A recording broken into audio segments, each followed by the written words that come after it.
I want to take a different direction for you this morning. I want to speak in a large context, and I want to tell you some things that are eternally true, at least in my opinion, because I have seen these truths. The first thing I want to tell you is that evil will not leave you alone. Evil will not leave you alone, even if you do not want to confront evil. Secondly, I want to tell you that politics, even under the best of circumstances, is always frustrating. Politics is always frustrating. Thirdly, God's principles are perfectly suited for the public square. And finally, God will show up in the worst of circumstances. It seems that politics gets worse and worse every year. There's vanity, there is ego, there is nastiness. There are competing philosophies. They cannot coexist. Liberal philosophy says that government is the answer. Conservative philosophy says that government is the problem. Those two will not coexist ultimately. It is always a fight. It is always a challenge. And yet, Scripture is clear. Romans 13, essentially, the first few verses says we should honor the governing authorities. We are privileged in our system to be part of the governing authority because we live in a representative republic. We vote, we participate. We are asked to honor the authorities in that way. I particularly am taken with the full meaning of the passage in 1 Timothy 2. Most people stop too quickly. I urge that supplications, prayers, intercessions, and thanksgiving be made for all people, for kings, and all who are in high positions. It continues, that we may lead a peaceful and quiet life, godly and dignified in every way. This is good. It is pleasing in the sight of God our Savior, who desires that all people be saved and come to the knowledge of the truth. When government is orderly, when government works, when people can lead quiet lives, then the gospel flourishes and the work of the gospel is done well. That's the purpose. That's the goal. That is why Paul writes what he writes. I had a very abrupt and brutal view of all of this early in my career. This was way back in the early 80s. I was a young editor at Christianity Today magazine, and I saw what happens when government does not work, and it was in a faraway spot, and immediately and permanently it changed my mind to make me believe that Christians must engage. Here's what happened. We had gotten word at Christianity Today magazine that evangelical pastors in the little country of Nicaragua were consorting, working with Marxist guerrillas who had overthrown the government and taken control. They were called Sandinistas. And I joined a group of journalists to go down and find out if this was indeed true. Yes, it was indeed true. Evangelical pastors were working with the Marxists. And let me tell you the background. For most of the 20th century, Nicaragua had been in the control of corrupt right-wing dictators, the Somozas, first the father and then the son. And by the 70s, the country was in its dregs. There were 20,000 advanced cases of tuberculosis among children. Only about 5% of children graduated from elementary school. The longevity was about 50 years old. The Somoza family by the 70s controlled 2/3 of the fishing industry. They had owned the national airline. They owned the national steamship line. The mortality rate among infants was 99 times what it is in the U.S. It really was bad. And then it got much worse. In 1972, Christmas Eve, shortly before midnight, the city of Managua, the capital city, shuddered and collapsed in a huge earthquake. 10,000 people immediately had died. 250,000 were homeless. Over the next year or so, aid totaling $200 million flowed into the country. Most of it flowed into the pockets of Somoza's henchmen. Nothing happened. So this was the background when we had gotten word that evangelicals were consorting with Marxists. And we went down and we found, yes, they were, as I said. I'll never forget one of the interviews I had with a pastor who was telling me about this situation. He said, as Christians, we were surrounded by wounded people, injured people. It is not revolution that should teach us social responsibility. It is the Bible. How could we Christians be preaching only the spiritual part and let the Marxist atheists do what we were supposed to be doing? It was that kind of Christianity, emphasizing only spiritual matters, that our missionaries with blonde hair and blue eyes and the fragrance of heaven from the United States taught us. If we preach only the spiritual side, then the revolutionaries are showing themselves to be more Christian than we who claim to be Christians. Now see, here's what was happening.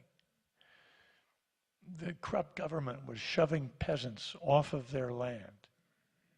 The peasants were members of evangelical congregations. They stopped going to evangelical churches. They threw in with the Marxists who said, we'll try to get your land back. The church was not doing that. The Marxists were. And so the pastors reflected on that. They did a retreat on the topic of the Good Samaritan. Who is my neighbor? Well, they would never take up arms, of course, but they were cooperating in food programs because the peasants, the congregants, had lost their land. And that made a permanent impact on me, that evil will not leave you alone even if you try to leave evil alone. And that has been the guiding principle that led me through the years, through my work with Dr. Dobson at Focus on the Family.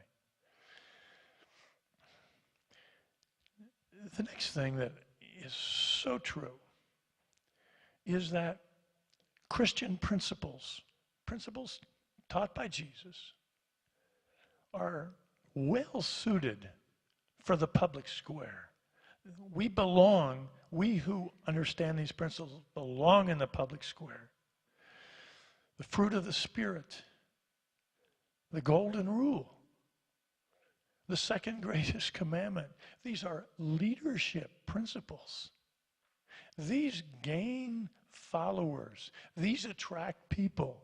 In the political context, these are the qualities that build coalitions to get good things done in the public square. And I'm fondest of Romans 12, the attitude of gratitude. Bless those who persecute you. Bless, do not curse. Rejoice with those who rejoice. Weep with those who weep. Live in harmony with one another. Do not be haughty. Associate with the lowly. Never be wise in your own sight. Repay no one evil for evil. Give thought to do what is honorable in the sight of all. On and on it goes. To the extent that these are appropriate in political context for our politicians, these work. And I have seen these work in my years in this work. Let me take you back to one of the most difficult times in our country's politics. This was the time when a president was being impeached, President Clinton, back in the late 90s. Now, there were 4 bills of impeachment that had to pass through the House Judiciary Committee. If they got through the House Judiciary Committee, they would pass on the House floor, and the president would be impeached. Now, he still had to be tried in the Senate, but if those bills of impeachment got through the House Judiciary Committee, the deed was done. He would be impeached. Day after day, in the Judiciary Committee hearings, the debate went back and forth. The fiercest attack dogs in both parties were on that committee. Most of these people were prosecutors in private life, sharp lawyers. At the center of this was the committee chairman, Henry Hyde.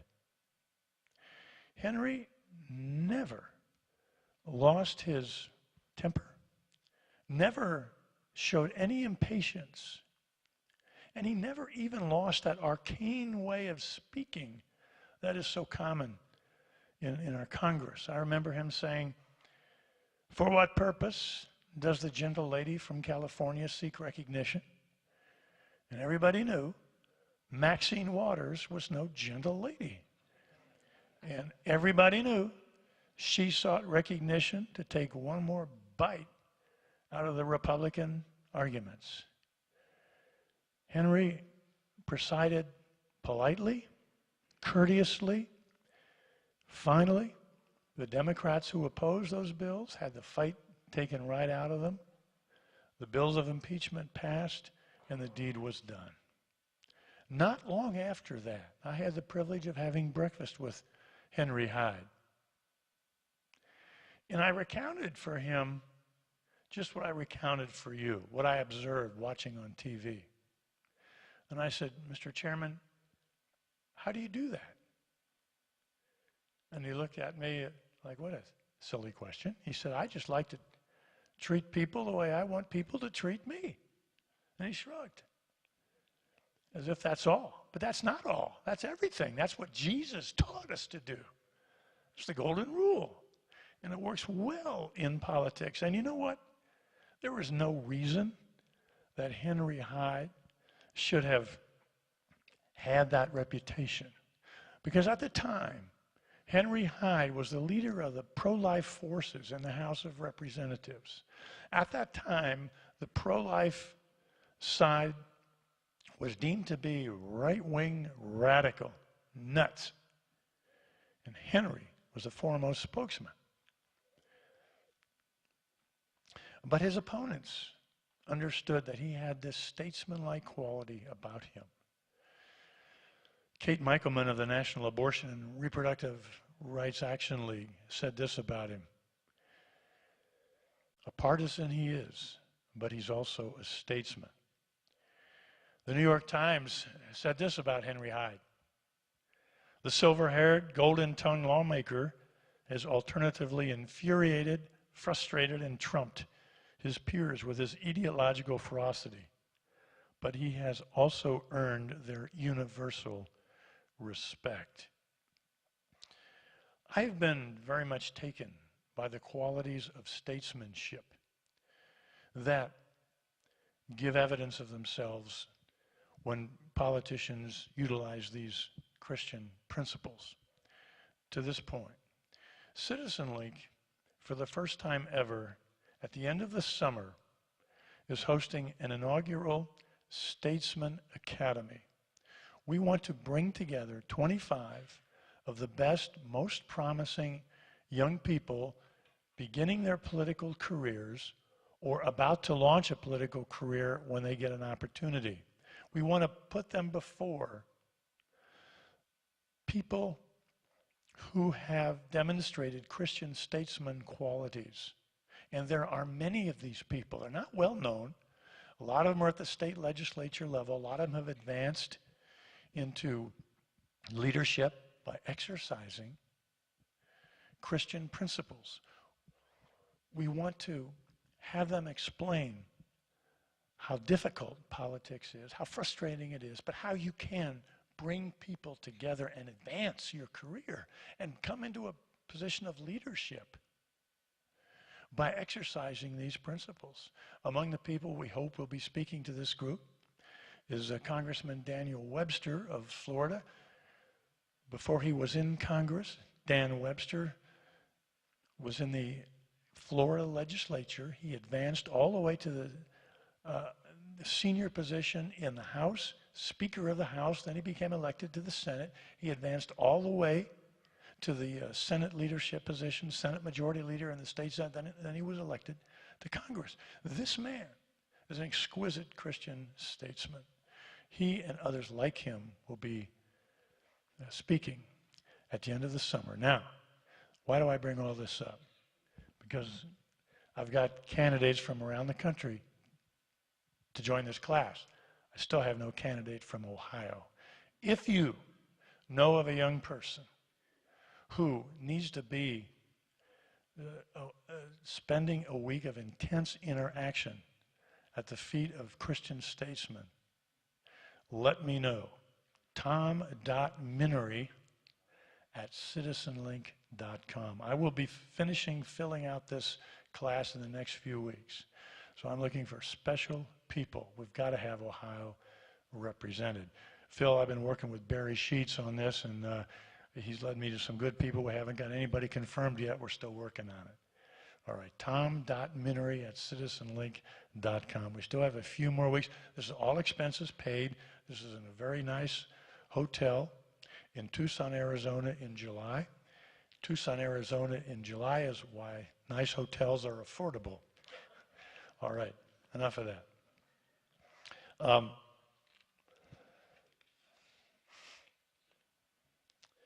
God guides in the very worst political circumstances. Politics is always frustrating, but God is always present. If you can see his work. I want to take you back to one of the most difficult questions our country has ever solved, and that is the issue of slavery and the election of Abraham Lincoln in 1860. Abraham Lincoln, in his first inaugural address in 1860, said to the South, "Your institutions have nothing to fear from me." He was trying to set them at ease, that they didn't have anything to fear from him. In other words, slavery was not threatened. Yet Lincoln had been abolitionist all his life. He was against slavery. In 2 years from then, he would issue the Emancipation Proclamation. How is it possible to be this duplicitous or conniving or political? However you want to describe that. Well, Lincoln would say it was an act of God. And let me tell you about that. Ministers had kept coming to him during the first couple of years of his presidency. And they said, "Mr. President, slavery must end. It is evil." And he, of course, knew that. And he was frustrated greatly by these ministers.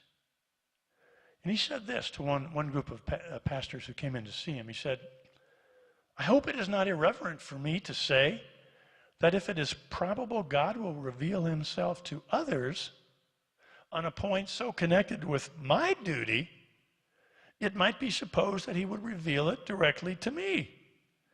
So he was frustrated with God. God keeps telling these guys, God needs to speak to him. And he made a secret bargain with God. He said, "God, if I could just get a victory, then I will issue the Emancipation Proclamation." Shortly afterward, this was the summer of 1862, the army of General Lee had splashed across the Potomac, were about ready to take Washington. Battle plans were found, discovered, laying in the trail by 2 Union scouts. They took them to General McClellan, the Union general. They attacked immediately, and the Battle of Antietam ensued. That was a big Union victory. Lee had to retreat against, back across the Potomac, and the battle was won. The next Sunday after that battle, Lincoln had a cabinet meeting. And he came into that cabinet meeting and he said, God has told me to issue the Emancipation Proclamation. Now, Lincoln doesn't talk like this. He's not known to be that religious. In fact, here's what a historian says about that moment in that cabinet meeting. The idea of making policy on the basis of communications from the heavens was so foreign to Lincoln, not to mention old political warriors like Seward, Blair, Bates, Chase, and Wells, that Lincoln himself, in a manner half apologetic, conceded this might seem strange. But Lincoln was saying it. God has decided this question in favor of the slaves. He was satisfied that it was right and was continued and strengthened in his actions. Now here's the problem with the Emancipation Proclamation. It's the most important document that you've probably never read. And the reason you haven't read it is it's not very interesting because there's so many exceptions to it. He freed the slaves, except in those 4 border states that had not seceded from the Union: Missouri, Kentucky, Delaware, and Maryland. He didn't free the slaves there. There was a western part of the state of Virginia, 48 counties, that had not rebelled. That was soon to become West Virginia. He didn't free the slaves there. There were 12 counties in Louisiana that had not rebelled. He didn't free the slaves there. And so he exasperated abolitionists who wanted all slaves freed immediately. And he obviously frustrated the South, who didn't want any slaves freed. And he did this not as president, he did this as commander-in-chief. He thought freeing slaves in the rebellious states would lessen their ability to make war. So it was a military decision. It was very carefully done because he didn't want the rebellion to grow in those border states and in West Virginia. And so it was highly frustrating. But it was the step forward that led to abolition of slavery. And I say that to you because I've seen that so often. When legislation gets accomplished effectively on very difficult issues, it is never the ringing victory that people want.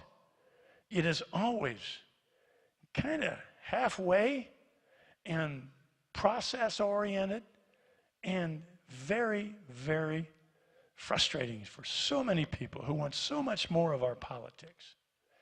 They can't get it because our system of politics does not allow ringing victories very often.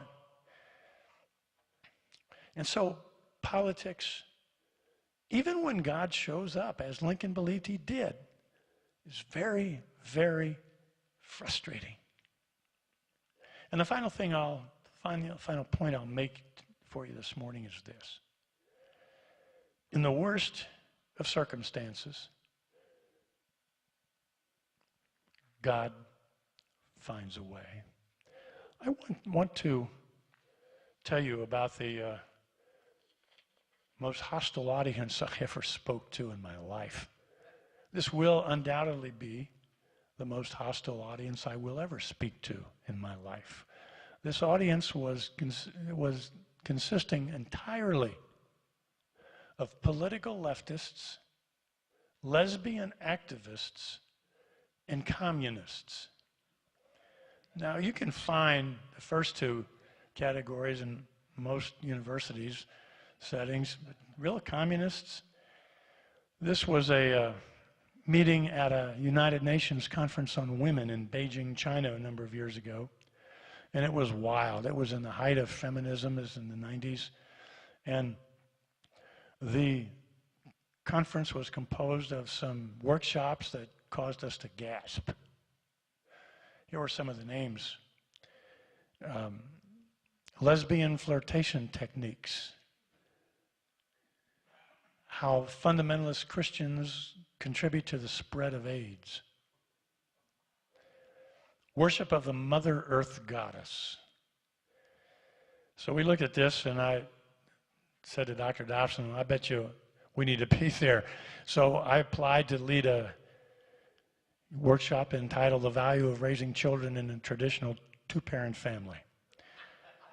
And lo and behold, our workshop was accepted, so I took a team over there with me. The morning of our workshop came, and I didn't know what was going to happen. They'd put us in a lecture hall, and the place was crowded. And I could see all of the leaders of those other workshops, some of those very unusual topics, sitting there. And there were 4 ladies in the back. Each had the official party pin of the Communist Party of China, Chinese communists. And my partner, Danielle, and I, for the presentation, we're going to divide up, speak about all of the evidence that shows that raising children in a traditional two-parent family is the best way to raise children. And so she started. And let me tell you what she said. She said, let's face it, most of you are here today because you hate men, don't you? That was my response. I went, what? And she said, let's face it, most of you have reason to hate men, don't you? And I thinking, yeah. And she was winning this audience. And she said, let me tell you about the reason that I have to hate men.